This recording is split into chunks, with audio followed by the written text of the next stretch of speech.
What's up, YouTube? This is your girl Rashika, aka Nicole, aka New Growth, and today I'm going to be sharing my very first story time on YouTube. I've been wanting to tell this story for a long time, and I've been inspired by other very young YouTubers telling their stories about them being teen mothers and just their journeys and how they got pregnant and how they told their parents and how their life has been since they've become a mother. It's not all bad, it's not all good, but it's not all bad either. So I've been inspired by a lot of just young YouTubers to tell my story. And so this is going to be my very first story time about me being 17 and pregnant. This was a long time ago, okay? I was 17 in 1992. Do the math. Carry the 2, subtract the 1, whatever you got to do to get to me being 48 in 3 days. So anyway, so this is a long time ago. So I'm going to give you the details that I remember, and that's all I got. But it's an interesting story because at 17, I got pregnant, all in the same year. This all happened in the same year. 17, I got pregnant, graduated with my class, got kicked out, moved into a shelter, and had a baby. All those 5 things happened in the year I turned 17. So at 17, I lived with my mom in the Midwest, in a suburb in between Chicago and Milwaukee. We'll just say that. It was just me and her. Well, no, it was me, her, and my nephew. My nephew was 3 at the time. I'll put his picture in there. He came to live with us, with me and my mom, when he was 10 months. And I was 15. So, and he was the sweetest, most delicious, most cutest baby ever. Like, I never felt, maybe because I was already 15, I never felt like resentful or like jealous or like weird or anything. Plus he was just a cool, cute kid. Really cute, talented, cute kid. Super cute kid who loves his pacifier. So the 3 of us, we living in the house in our like duplex together. We had upstairs, downstairs, and a basement. When he came to live with us, I moved into the basement, which was fine with me because I had more privacy and I was, whatever. And so they were upstairs, I was downstairs. I had a cool room. My basement, it looked like a basement. It wasn't finished. There was like one side had my room. One side had my room, and the other side had like pipes and like the washer and dryer. It was a basement, a Midwest basement. But it was cool. Once I moved in, all the spiders moved out. You know what I'm saying? I painted the wall. My mom let me paint the walls. A couple of my friends came over and they painted some on the wall, and it was cool. It was like a little spot or whatever. So I was a pretty normal kid. I went to school sometimes. Sometimes, my senior year, I went to school sometimes. I didn't go to school that much my senior year. Thank God I had like taken a math, like an extra some kind of vocab, I don't know, some kind of extra math class I took. Thank God I took that in like my junior, sophomore year because I needed that math class come senior year because, baby, I was not in school. I remember when my mom got the letter that I had missed an astronomical amount of days of school. And it wasn't like I was doing one thing. I wasn't just off with boys. Most of the time, 9 times out of 10, I was just with my friends. We were at McDonald's. We were at Wendy's. My friend, we'll call her Mary, but her name was not Mary. But she came over one day and she had long hair. And she let me cut her hair like Pebbles. If y'all know Pebbles, Mercedes boy, I cut her hair was banging. Her hair had layers, pop, pop, pop, pow. I think that was probably the first time she ever skipped school. She was a Jehovah's Witness, and her mama was really strict. Her mom worked with my mom, and I don't think her mama wanted her hanging out with me because I was skipping school. I promise I was not skipping school to like be fast. I was skipping school. I did a little bit of that, but it wasn't. Anyway, most of the time it was with me and my girls, and we were just kicking it. We were really just kicking it, dancing, singing, going to the beauty supply store, doing each other's hair, putting weaves in each other's hair, just kicking it, just not wanting to be in school, okay? Because it was boring. It was just not whatever. And I was in sports too. Like I played volleyball all 4 years when my grades were right. And when I wasn't getting on punishment. Whew, that's another story time. That's another story time. I was 13 when I went to high school, and I was on the varsity volleyball team because I was that girl. I could play. I could fucking play the game. But I thought I was grown because everybody else on varsity was like 17, 18. They decided that after practice, they was going to go to the mall. And I decided to tag along and not tell my mama nothing. When I got home, this would make a whole nother story time. But when I got home, the police was in my house and holding a picture of me. My mama thought I was dead. That was the end of my volleyball career for that year. Boom, boom, ching. Anyway, 17. I'm 17, right? I'm skipping school all the time, just kicking it with my friends for the most part. He was kind of my boyfriend, but kind of not. He was my heart. That was my high school sweetheart. So we were on, off. Sometimes we were together, sometimes we weren't. But I met him when I was 13. And he was 15 and a half. He was almost 16. But we were in the same Spanish class my freshman year. And I liked this boy, this Mexican boy named Julio. He was cute. Julio was cute.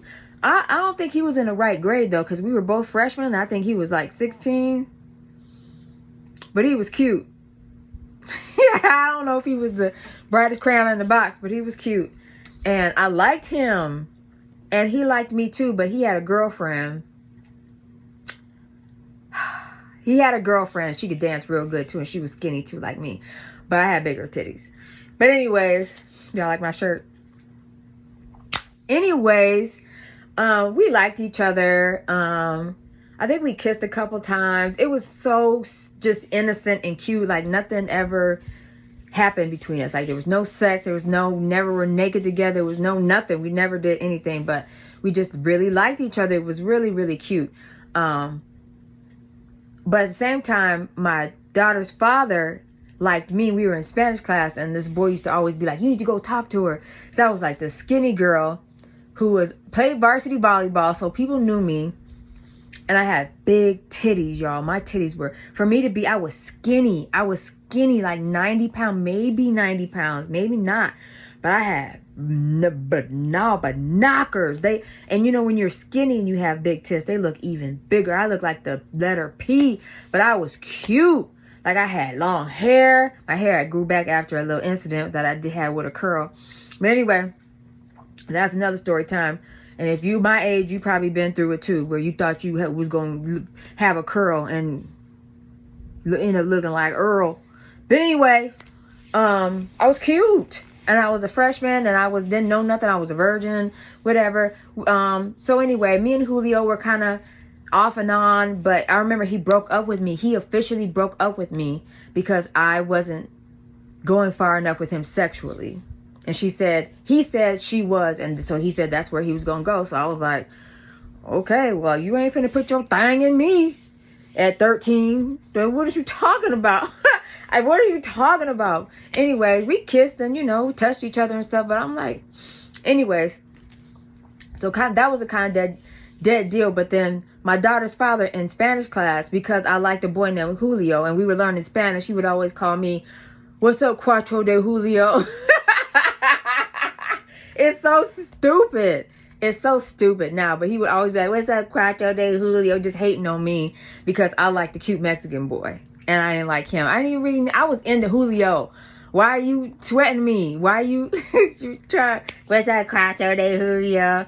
Anyway, he was cute or whatever. He had appeal because he was kind of hood, but he was really smart. Like he was on his way to Morehouse, but he was still hood. You know what I'm saying? If you know anything about North Chicago, Waukegan, the no-go, Walktown, there's not a whole lot going on.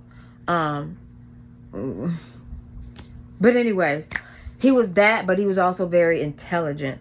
And like I said, he was on his way to Morehouse. He actually went to Morehouse So anyways, we liked each other. Julio was kind of like, he pretty much got rid of me because old girl was letting him do stuff to her. Little fast tail girls. Anyways, she didn't like me either. She probably still don't, but it don't matter. Anyways, my little setup is not set up, is it? It's up, then it's stuck. I'm such an auntie. Y'all so old. Anyway, so him and I started to like talk to each other more. Our Spanish class was lit. Our Spanish teacher, his name is Mr. I don't remember a lot of my teacher's name, but I remember him. His name was Mr. Stanzik, and he was a great Spanish teacher. Like, he made us speak Spanish in his class. He took us to Spanish field trips where we went to Spanish restaurants and we had to order in Spanish. Excuse me. And he was just jovial and just happy. He had a brother who had a dentistry. He was a white man. He had a brother who had a dentist practice down the street. Our school was very minority, very black. North Chicago High School was my freshman year. I went there. It's very black, very Mexican and very black, very, very much so. Okay. And he was this white man. He just connected with everybody and he was cool. So that class was already fun. So it just already made us like each other because he was just like a light. Anyway, we had fun. We got to know each other. We rode the bus sometimes together. He walked me home sometimes. I don't think we like started like doing anything like romantic until maybe my sophomore year. Maybe a little bit my freshman year, but not much. I do know that my sophomore year, I went to a different school. I moved to the next town up. And I went to a different school, but we still ended up seeing each other some kind of way. I don't even remember how, but I ended up seeing him because I was crazy about him. Like, I fell in love with him after Cuatro de Julio. After Cuatro de Julio, I fell in love. I was so in love with this boy. He was just so hood, and I wasn't raised hood at all. I was born in San Diego, and I spent my first 11 years in San Diego. Around Mexicans and whites and Asians. And so that I went from that atmosphere to almost all black atmosphere. So I was just I was still falling in love with my blackness really for the first time, you know, when I first moved there, because I wasn't around black people. Anyways, I was crazy about this boy. So I was just trying to see him any kind of way I could. And at 15, I think that's when we started trying to do nasty. But the Lord had closed up my area because it was not happening. It just wouldn't go in. It would not go in. We tried. I was trying. It would not go in at all. It was like it wasn't even that it hurt. It wasn't going in. It wasn't, it wasn't going, it wasn't going in. And so we probably tried it 3 or 4 times. And then for the other part of the time, we were just talking and being kids and having fun and just being with each other. I knew his mom. They knew me. You know what I mean? Like, I was just, it's like that typical, like, we're like homies, best friends. And occasionally we try to like do nasty stuff together. But he was like he was like the love of my life. He would be with other girls, and I had another little boyfriend. We never had sex or anything, but I had another little boyfriend named Sean, and he was the sweetest, kindest, funnest boy ever, but I could never like get my baby daddy out of my mind. Just was so gone. I was gone. And so even though Sean, I wish, like, he's one of the boys I feel like got away because we had so much fun together. He did so many things for me, and we were young, but I was just so in love. I was so in love. And one day I told him, I was like, I can't see you anymore because I love my baby daddy. I said his name. We didn't have a kid at the time, but I told him that. And he started crying. He was devastated. I remember he went home and he got a picture of himself and he signed it. I still have the picture. It was just really sweet. And he cried and he gave me that and flowers, and he told me that he loved me. And he was like sorry that it didn't work out. And I was just like, I am a heartbreaking ass bitch for this boy who I'm crazy about, who I know cares about me too, but still gonna do his own thing because he can. I'm sorry, Sean. I'm sorry. I broke your heart. I know that I did. And we didn't even get to do it. Anyways, but it was such a sweet, innocent. Most of my relationships, and I'm almost 48, have been great. Like I've messed with some F-boys, but relationships, I've had some good men in my life. I don't have no stories where all these men dogged me out and cheated on me and treated me crazy and hit me. I don't have that. I don't have that. Anyways, I know I'm all over the place, but anyways, y'all gonna get the story time. Anyway, so this was my life, and I had churchy friends, and I was a church girl. I was in church a lot, maybe not as much as some of my other friends who were like in church 3, 4, 5 times a week. But I was there for like Bible study on Wednesday, Sunday school, Sunday. I was there 3. Give me 3. I got 3 in the game. Rashababako. I got 3 days of the week in the game. And I had those friends. And they weren't all innocent, but they did have a moral code, a moral standard. And then I had a couple of nerdy friends who were about their books and about their nerdy fun. And I loved them. And then I had a couple of hood niggas. Hey. And they were fun. They were my turn up. My turn up. My turn up. We're going to turn up. We're going to talk about sex and music, and we're going to dance, and we're going to twerk. And that's what we're going to do. And you know what's crazy, or maybe it's not crazy? I love all of them. I love every experience. I didn't love one group more than the other. I might have had more fun with the turn up, because I think there's just a little bit of hood. There's a little bit of, you know what I'm saying? There's a little bit of, and a little bit of, you know what I'm saying? So like, but I love being with all of them. I never loved being in church, but that's another story. But I loved all of my friends for who they were and what they brought to my life. You know what I'm saying? Like, I had friends that was really about their Christian walk, and they still are. You know what I'm saying? They're not perfect, but they're about it, and they haven't wavered on it, and I love them. And I have friends that like ain't. We all love God, but they ain't. And I love them the same, and I don't think they're any better or worse. They're just who they are.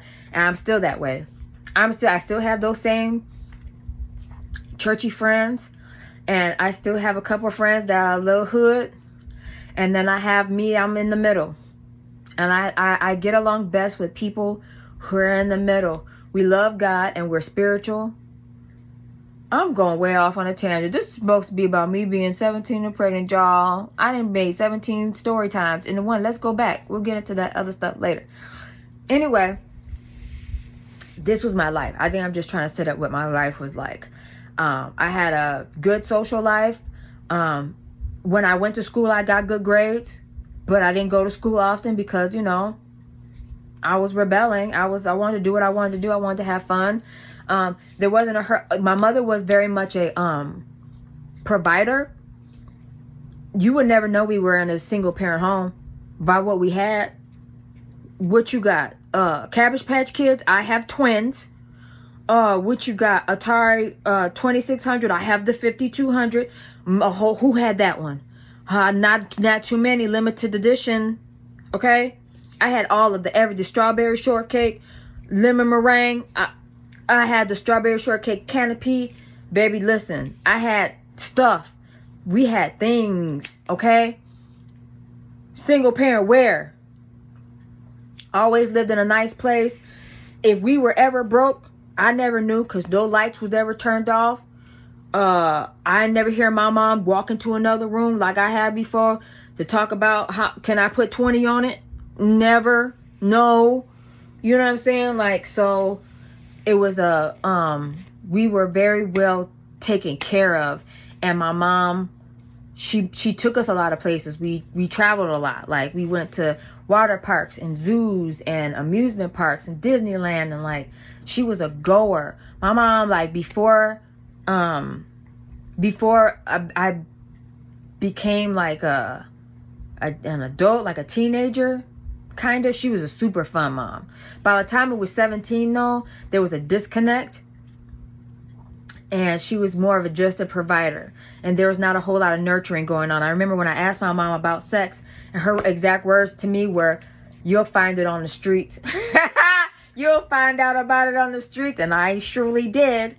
I'm trying to tell you, I'm trying to do it. Help. She didn't know how to. So she told me, you'll figure it out on the street. And did.